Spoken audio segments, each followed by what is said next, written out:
नमस्कार, आपकी बात छत्तीसगढ़ में आपका स्वागत है। आपके साथ मैं हूं अभिलाष मिश्रा। छत्तीसगढ़ में 8 साल बाद झीरम घाटी नक्सली हमले की रिपोर्ट आखिरकार आ गई है, लेकिन अब इस पर सियासी बवाल मच गया है। दरअसल झीरम घाटी कांड में न्यायिक जांच आयोग ने राज्यपाल को अपनी रिपोर्ट सौंप दी, जिस पर कांग्रेस ने सवाल उठा दिए। कांग्रेस का कहना है कि रिपोर्ट सरकार को सौंपी जानी चाहिए थी, जिसे विधानसभा के पटल पर रखा जाता है। 2013 में हुए झीरम घाटी हमले में कांग्रेस के वरिष्ठ नेताओं सहित 31 नेताओं की मौत हो गई थी। कांग्रेस इसे राजनीतिक साजिश बता रही है। कांग्रेस सरकार ने भी एसआईटी बनाई, लेकिन केंद्र सरकार की तरफ से उसे जांच रिपोर्ट अब तक नहीं मिली है। कांग्रेस नए सिरे से इसकी जांच कराना चाहती है, जबकि बीजेपी रिपोर्ट को सार्वजनिक करने की मांग कर रही है। और ऐसे में खुद भूपेश बघेल कह रहे हैं कि आखिर केंद्र किससे बचाना चाहती है। इस रिपोर्ट पर अब हंगामा छिड़ गया है और इस रिपोर्ट पर बिछ चुकी है चुनावी बिसात। इसी पर करेंगे आज आपकी बात।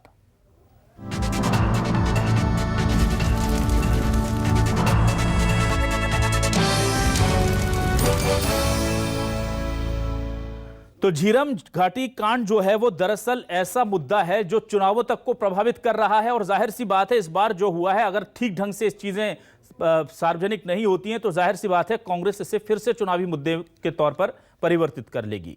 सियासी मुद्दा यह बन ही चुका है। क्या है न्यूज़ 24 मध्य प्रदेश छत्तीसगढ़ के सवाल? आइए सबसे पहले आपको सवाल दिखाते हैं। झीरम घाटी कांड की रिपोर्ट पर बवाल, कांग्रेस ने उठाए सवाल।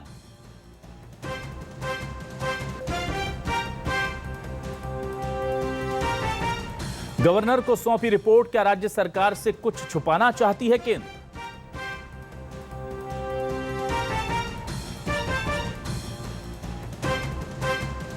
ये सवाल उठाए जा रहे हैं कांग्रेस की तरफ से कि सीधे गवर्नर को क्यों रिपोर्ट दी गई। जांच आयोग, एसआईटी और एनआईए तक उतरी। 8 साल के बाद भी सच का इंतजार।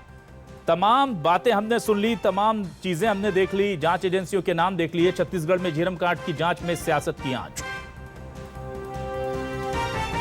तो जाहिर सी बात है कि झीरम कांड को लेकर के किस तरह से चीजें जो हैं वो सामने आ रही है, हम देख ही रहे हैं। और आज खुद सीएम भूपेश बघेल ने यह कहा है कि हमें इस पूरे मामले को लेकर शंका है कि केंद्र सरकार कुछ छुपाना चाहती है। और ऐसे में कांग्रेस को क्यों ये लगता है, इसी पर बातचीत करने के लिए हमारे साथ सुरेंद्र शर्मा जी जुड़े हुए हैं, कांग्रेस के वरिष्ठ नेता हैं। और अपने दर्शकों को बता दें कि जिस वक्त ये हमला हुआ था, सुरेंद्र शर्मा जी भी उस पूरे कारकेड में मौजूद थे, उस पूरे दस्ते में, उस पूरे लोगों में, उन लोगों में मौजूद थे। और ये खुशकिस्मती है उनकी और छत्तीसगढ़ की और हमारी भी कि वो इस वक्त हमारे साथ सकुशल हैं, क्योंकि भयंकर वो भीषण हमला वो था। सुरेंद्र जी, मैं आपसे जानना चाहूंगा, स्वागत करूंगा आपका, और आपसे जानना चाहूंगा आज का दिन बेहद खास है। एक तरफ तो हम देख रहे थे कि नंदू भैया, नंद कुमार जी के प्रतिमा पर माल्यार्पण किया जा रहा था, सीएम बघेल उन्हें याद कर रहे थे, श्रद्धांजलि दे रहे थे। और दूसरी तरफ एक सियासी कश्मकश भी उनके मन में रही होगी कि जिस रिपोर्ट का इंतजार हो रहा था वो सरकार के हाथ आई ही नहीं, सीधे राज्यपाल को सौंप दी गई। क्या आपत्ति है कांग्रेस की इस पर? देखिए अभिलाष जी, आमतौर पर छत्तीसगढ़ में पिछले छत्तीसगढ़ राज्य बनने के बाद 8 बार आयोग का गठन छत्तीसगढ़ राज्य की सरकार ने किया है। ये 8वीं आयोग का गठन हुआ था। और सामान्य परंपरा ये है, इसमें कानूनी बात तो मैं नहीं कर रहा हूं, मगर एक सामान्य परंपरा ये है कि चूंकि आयोग का गठन राज्य सरकार करती है तो सामान्य तौर पे आयोग अपनी रिपोर्ट को राज्य सरकार को सौंपती है। राज्य सरकार उसको विधानसभा के पटल में रखती है। विधानसभा के पटल में उसके रिपोर्ट के आधार पर क्या कार्रवाई की जानी चाहिए, इसके संदर्भ में विचार विमर्श होता है। अब ये पहली बार ऐसा हुआ है कि एक तो माननीय मुख्यमंत्री जी के पास आयोग का समय बढ़ाने के लिए समय मांगा गया था। ये बताया गया था कि रिपोर्ट पूरी नहीं हुई है। और इस बीच में जस्टिस प्रशांत मिश्रा जी का स्थानांतरण भी हो जाता है। और अचानक वो रिपोर्ट को पूरी समझ के या पूरा बता करके सीधा सीधा महामहिम राज्यपाल के हाथ में सौंप दिया जाता है। निश्चित रूप से ये एक बहुत ही भावनात्मक विषय है। छत्तीसगढ़ के कांग्रेस की तो तमाम एक पूरी पीढ़ी का हत्याकांड हुआ था, घेर करके नरसंहार किया गया था, पूछ पूछ करके लोगों को नक्सलियों के द्वारा मारा गया था। और उस लोमहर्षक घटना का मैं स्वयं चश्मदीद गवाह रहा हूं। तो ये तो एक सामान्य रूप से भी मैं बिल्कुल इस बात को आश्वस्त रूप से कह सकता हूं कि वो सामान्य नक्सली घटना नहीं थी। निश्चित रूप से उसके पीछे षड्यंत्र तो थी। षड्यंत्र किसने किया, क्यों किया, कैसे किया, इस बात का खुलासा आज तक 8 साल में भी नहीं हो पाया। भारतीय जनता पार्टी की सरकार में नहीं हो पाया, कांग्रेस की सरकार है आज हमारी, फिर भी नहीं हो पाया। एक पीड़ित के हैसियत से मैं जानना चाहता हूं और मेरी छत्तीसगढ़ की जनता ये जानना चाहती है कि नंद कुमार पटेल को नक्सली क्यों ढूंढ करके मारना चाहते थे, क्यों उनके निशाने पर थे। दूसरी बात, एक बहुत बड़ा प्रश्न है अभिलाष जी, जो जनता के सामने बार बार आता है कि इसी आयोग के इसमें सरकार ने जवाब दिया है, भारतीय जनता पार्टी की सरकार ने, कि कुछ दिन पहले 7 मई को माननीय मुख्यमंत्री जी डॉक्टर रमन सिंह जी का जब काफिला गुजरता है तो उसमें 1789 पुलिस के जवान तैनात होते हैं। परिवर्तन यात्रा में सिर्फ 218 पुलिस के जवान तैनात होते हैं, जबकि उसमें जेड प्लस के 4 लोग थे। स्वर्गीय शहीद नंद कुमार पटेल जी, शहीद महेंद्र कर्मा जी, बहुत सारे बिंदु थे। बिल्कुल मैं समझ सकता हूँ। नहीं, ये एक ऐसे प्रश्न है जिस प्रश्न का उत्तर निश्चित रूप से छत्तीसगढ़ की जनता जानना चाहती है और उसका हक भी है। ऐसा लगता है कि इस बात को कहीं न कहीं टालने की, छुपाने की कोशिश की जा रही है। ठीक है, इस बीच में क्या सियासी जो बयान है वो आ रहे हैं, वो भी हम सुना देते हैं। सीएम भूपेश बघेल ने क्या कहा, बीजेपी क्या कह रही, जरा ये बयान सुना देते हैं अपने दर्शकों को, फिर डिबेट को आगे बढ़ाते हैं।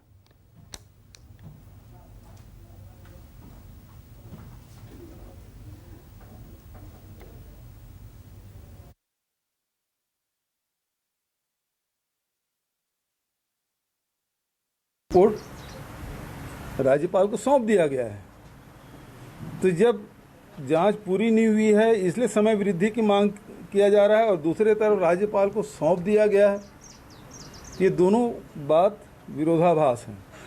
इसका मतलब जांच पूरा नहीं हुआ, और जांच पूरा नहीं हुआ तो क्या आधा अधूरे रिपोर्ट सौंपा गया है, और वो भी मान्य पार्टी के विपरीत राज्यपाल को सौंपा गया। अभी तक के तो राज्य सरकार को सौंपा जाता है, पूरे देश में यही होता है। ये सीधा गुमराह करने वाली बात है। आखिर इस षड्यंत्र में कौन लोग थे? भाजपा और केंद्र सरकार और तत्कालीन राज्य सरकार के बैठे हुए लोग किसको बचाना चाह रहे थे? सवाल इस बात का है, क्यों जांच नहीं करने दे रहे हैं? एसआईटी जांच, राज्य सरकार को जांच करने देने से उनको तकलीफ क्या है? सवाल तो इस बात का है। और अब सुन लेते हैं बीजेपी कांग्रेस के नेता क्या कह रहे हैं इस पूरे बयान को लेकर। आयोग जो बनता है किसी प्रकरण में, तो अब तक मान्य परिपाटी रही है कि जिस सरकार को समय भूपेश बघेल जी आज जो मुख्यमंत्री हैं, विपक्ष में थे तो विधानसभा में बोलते थे कि हमारे पास कार्रवाई की जाती, इस घटना का मतलब सबूत है, लेकिन 3.25 साल हो गए, वो घटना का सबूत वो आयोग को दे नहीं पाए। तो या तो उस समय या तो उनके पास सबूत ही नहीं था और प्रदेश की जनता को झूठ बोल रहे थे, और या तो अगर सबूत था तो आयोग को 2.5 साल 3 साल नहीं दिए, तो एक तरह से सबूत को मतलब छिपा के रखना वो भी अपराध की श्रेणी में आता है। तो मैं तो मानता हूँ कि सबूत छिपाने के कारण ये भूपेश बघेल जी अपराधी हैं। आयोग जो बनता है किसी प्रकरण में, तो अब तक मान्य परिपाटी रही है कि वो सरकार को सौंपा जाता है, फिर सरकार उसको विधानसभा में प्रस्तुत करती है, फिर उसके बाद आवश्यक कार्यवाही की जाती है। लेकिन कुछ दिन पहले आयोग के सचिव ने माननीय मुख्यमंत्री जी को पत्र लिखा है सरकार को कि जांच पूरा नहीं हुआ है, कार्यकाल बढ़ाया जाए। उसको मुख्यमंत्री जी ने विधि विभाग को भेजा है समय बढ़ाने के लिए, विधि का संबंध निर्णय करें। जब सचिव लिखता है कि आयोग का जांच पूरा नहीं हुआ है, कार्यकाल बढ़ाया जाए, तो आयोग कैसे पूरा हो गया रिपोर्ट और कैसे उसको गवर्नर को दे दिया? और अभी तक हमको कोई जानकारी नहीं है सरकार को, क्योंकि मीडिया के माध्यम से ये पता चला है, ना आयोग ने सरकार को कोई बात कही है, ना गवर्नर ने सरकार को कोई बात कही है। तो ये अभी तक की बात है। और इस डिबेट में हमें ज्वाइन कर चुके हैं शिवरतन शर्मा जी, बीजेपी के वरिष्ठ नेता विधायक। बहुत बहुत स्वागत है शिवरतन शर्मा जी आपका। आज का दिन बेहद खास है सर, क्योंकि छत्तीसगढ़ की सियासत को हिला देने वाले झीरम घाटी कांड की रिपोर्ट, जो कि तमाम छत्तीसगढ़ की जनता चाहती थी आए, वो आई तो है, लेकिन कहा जा रहा है कि उसकी डिलीवरी गलत जगह पर हो गई। और शिवरतन जी ये भी कह रहे हैं, सुरेंद्र शर्मा जी खुद कह रहे हैं, सीएम बघेल कह रहे हैं, और खुद आपने सुना कि गृह मंत्री कह रहे हैं कि हमको लेटर लिख करके कहा जाता है कि इस आयोग का समय बढ़ा दीजिए, जांच पूरी नहीं हुई है। और हम विचार कर ही रहे हैं उस पर, और उधर पर रिपोर्ट सौंप भी दी जाती है, तो क्या इसके पीछे सियासत नहीं है कोई?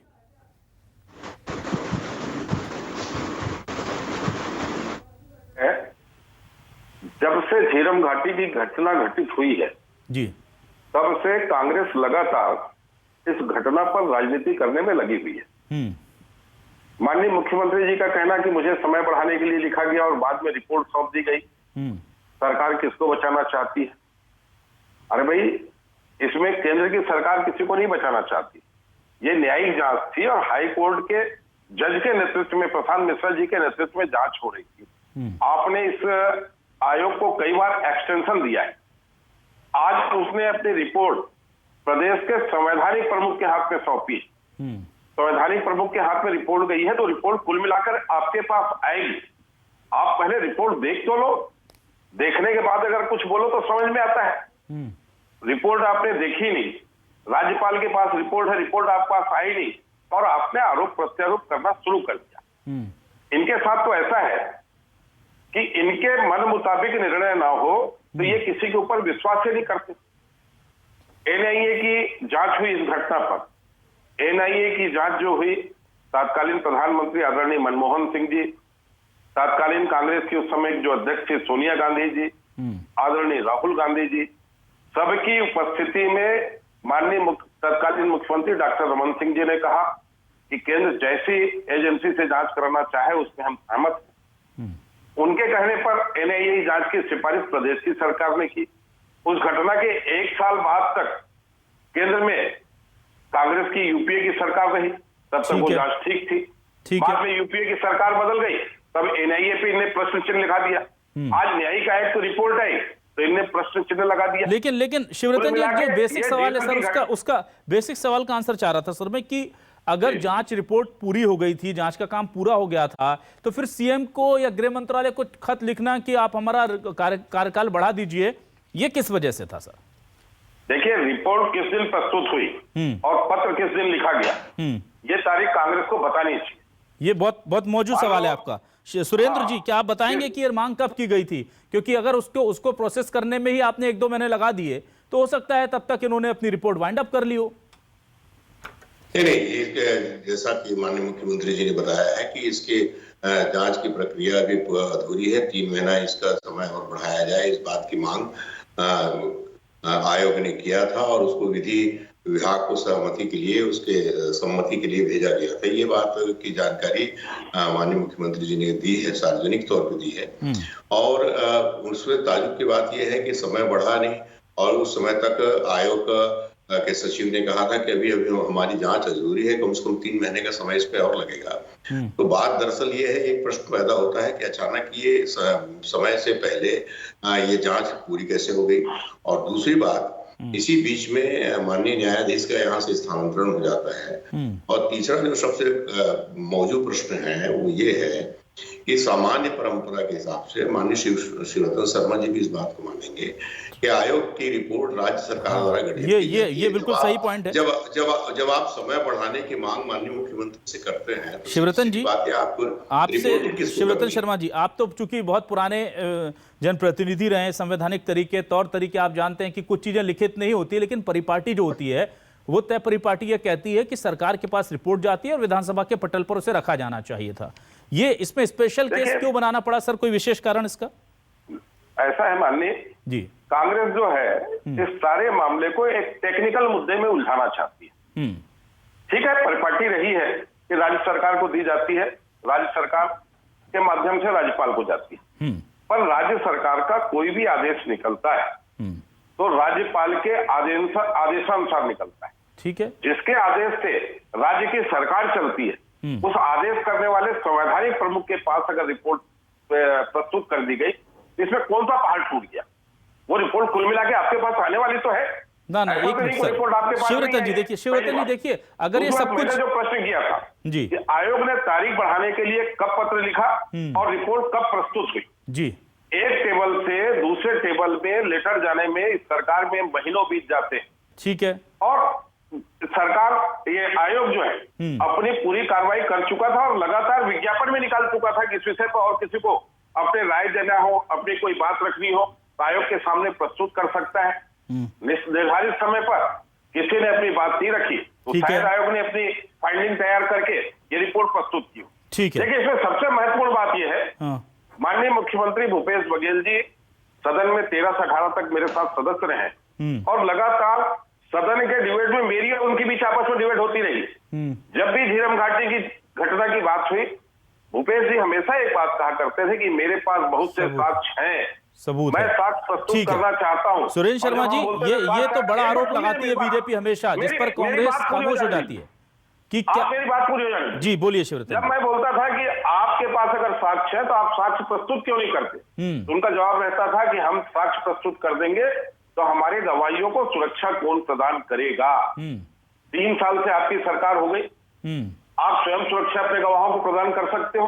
ठीक। आपने सारे साक्ष्य न्यायिक आयोग के सामने प्रस्तुत क्यों नहीं किए?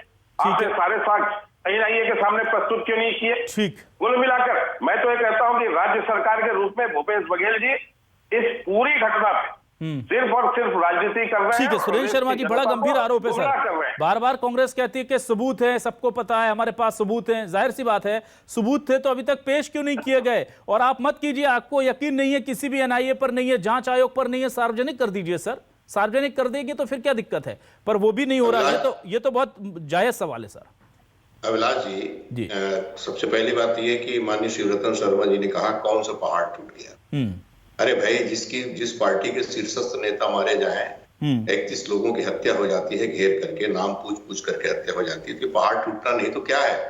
और जब आप माननीय सुरेंद्र शर्मा जी, आप बात को घुमाइए मत। मैंने कहा कि प्रमुख सचिव के बजाय अगर आयोग ने अपनी रिपोर्ट राज्यपाल को प्रस्तुत कर दी तो कौन सा पहाड़ टूट गया?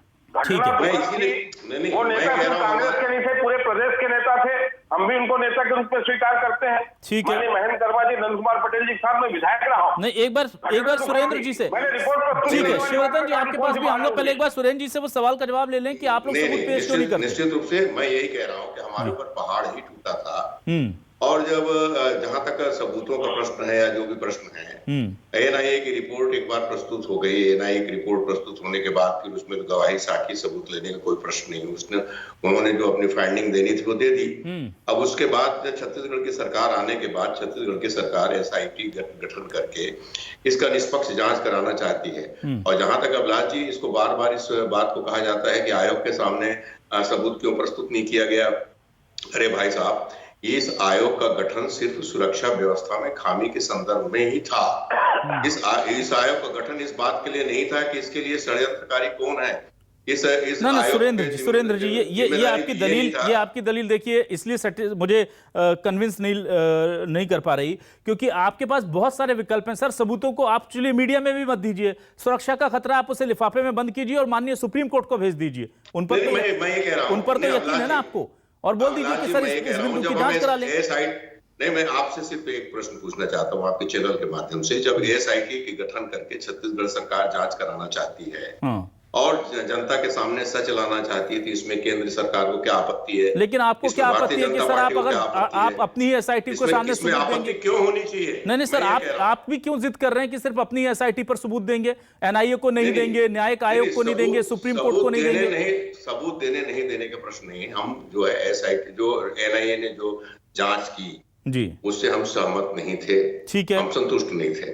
फिर हमने विधानसभा में सीबीआई जांच की मांग की, भारतीय जनता पार्टी ने सहमति भी दी। फिर केंद्र की सरकार ने सीबीआई जांच करने से इनकार कर दिया। ऐसी परिस्थितियों में एक तटस्थ ऐसा कुछ एसआईटी जो गठन करे, जो टाइम बाउंड में होकर के तमाम तथ्यों को, तमाम बातों की जांच करे, तो इसमें आपत्तिजनक बात क्या हो सकती?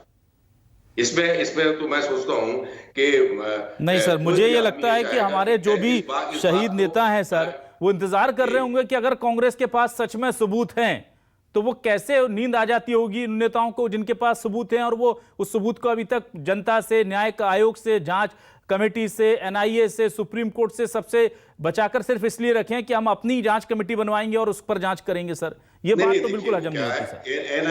एनआईए की जांच पूरी हो चुकी है। एनआईए की जांच करके उन्होंने अपना प्रतिवेदन दे दिया है, अपनी रिपोर्ट दे दी है, जो कुछ करना था वो कर चुके हैं। बाद में छत्तीसगढ़ सरकार ने, तत्कालीन भारतीय जनता पार्टी की सरकार ने भी सीबीआई जांच की सिफारिश की थी, जिसको केंद्र की सरकार ने सीबीआई ने मना कर दिया। बिल्कुल। आगे जांच की आवश्यकता। सुरेंद्र जी, शिवरतन जी अगर हमारे साथ जुड़े हैं, मैं एक बार, शिवरतन जी आप मुझे सुन पा रहे हैं? नहीं सुन पा रहे हैं, लेकिन मेरा एक सवाल जायज है आपका, जो आपका जायज सवाल है वो मुझे भी जायज लगता है। देखिए, मुझे जायज ये लगता है कि बीजेपी को लगता है कि कौन सा पहाड़ टूट गया, लेकिन सब कुछ इतना ही सिंपल है। तो मुझे लगता है कि एनआईए क्यों चली गई, ये कहते हुए कि आप राज्य सरकार इसकी जांच नहीं कर सकते, हमने जांच कर लिया। अगर भाई सब कुछ पाक साफ था तो राज्य सरकार की जांच पर उससे सवाल नहीं उठाने थे।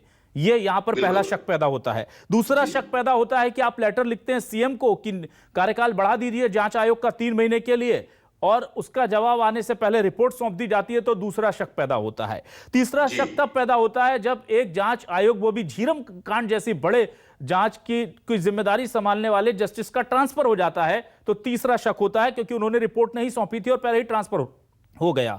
और चौथा शक तब होता है जब तय परिपाटी को तोड़ करके राज्यपाल को रिपोर्ट सौंपी जाती है, जबकि अमूमन उसे सरकार को सौंपा जाता, विधानसभा के पटल पर रखा जाता और फिर वो राज्यपाल के पास जाती। तो कांग्रेस के पास बहुत सारे कारण हैं शक करने के, लेकिन पांचवा एक और है जी अभिलाष जी, मैं आपको स्मरण दिलाना चाहता हूँ। इस सरकार के द्वारा जो जानकारी दी गई है तत्कालीन भारतीय जनता पार्टी के द्वारा कि 7 मई को उसी एरिया में जब माननीय मुख्यमंत्री डॉक्टर रमन सिंह का काफिला गुजरता है तो उनकी सिक्योरिटी में 1779 पुलिस के जवान तैनात थे। जबकि कांग्रेस पार्टी की जब काफिला गुजरता है तो उसमें 218 जवान की तैनाती थी। मैंने अपनी आंखों से देखा है अभिलाष जी, दंतेवाड़ा के यात्रा जिस दिन हमारी हुई थी उस दिन की सिक्योरिटी को भी मैंने देखा है, और जिस दिन की ये घटना है उस दिन की भी सिक्योरिटी को देखा है। तो मैं एक अनजान आदमी होते भी सिक्योरिटी में बहुत जानकारी नहीं रखता, उसका बहुत बड़ा ज्ञान मुझको नहीं है जी। मगर मैं एक दर्शक के हैसियत से इस बात को महसूस कर सकता था कि उसकी सिक्योरिटी में इतने ज्यादा लूप होल्स थे कि निश्चित रूप से बाद में जब घटना घट गई तो हमको समझ में आया कि ये सारी चीजें हो रही थी वहां पर। ठीक है, हम ध्यान नहीं दे पाए। सर 5 सवाल आपने, 4-5 कारण आपने जो रखे वो बहुत ही वाजिब हैं, जायज है, और उनको लेकर के शक शुबा पैदा होता है। इसमें मुझे कहीं कोई गुरेज नहीं है। एक दर्शक की हैसियत से, एक पत्रकार की हैसियत से, छत्तीसगढ़ मध्य प्रदेश को जानने वाले की हैसियत से मुझे साफ तौर पर लगते हैं। लेकिन मेरा बार बार यही कहना है सर कि अगर कांग्रेस के पास सबूत हैं तो उसको अभी तक रोक करके रखना, ये उससे भी बड़ा सवाल पैदा करते हैं सर। हम दूसरे की तरफ उंगली उठा रही है अगर कांग्रेस, तो वो जो बड़ा सवाल उसके ऊपर उठ रहा है ना, उसका भी जवाब देना चाहिए। वक्त कम है और आज बदकिस्मती से शिवरतन शर्मा जी का हमसे संपर्क तकनीकी कारणों से टूट गया। लेकिन जाहिर सी बात है कि झीरम एक ऐसा जो है जंजाल बनकर रह गया है जिसका कोई सिरा नहीं मिल रहा। छत्तीसगढ़ की जनता को अपने नेताओं के साथ हुए उस विभत्स हत्याकांड के असल गुनहगारों के चेहरे जानने का पूरा हक है, लेकिन ऐसा लग रहा है कि प्रदेश की सियासत, केंद्र से लेकर के प्रदेश, तमाम जो देश की सियासत है वो ऐसा कुछ होने नहीं देना चाहती। और उंगलियां, जैसा कि मैं दोबारा कहूंगा कि 4-5 कारणों के लिए बीजेपी की तरफ उठ रही हैं, तो एक बड़े कारण के लिए कांग्रेस की तरफ भी उठ रही हैं। जवाब बीजेपी को देना है जनता को, और कांग्रेस को देना है अपने शहीद नेताओं के प्रति और उनके परिवारों को। बहुत बहुत शुक्रिया आपका शिवरतन शर्मा जी, सुरेंद्र शर्मा जी, हमसे जुड़ने के लिए। तमाम दर्शकों का भी बहुत शुक्रिया।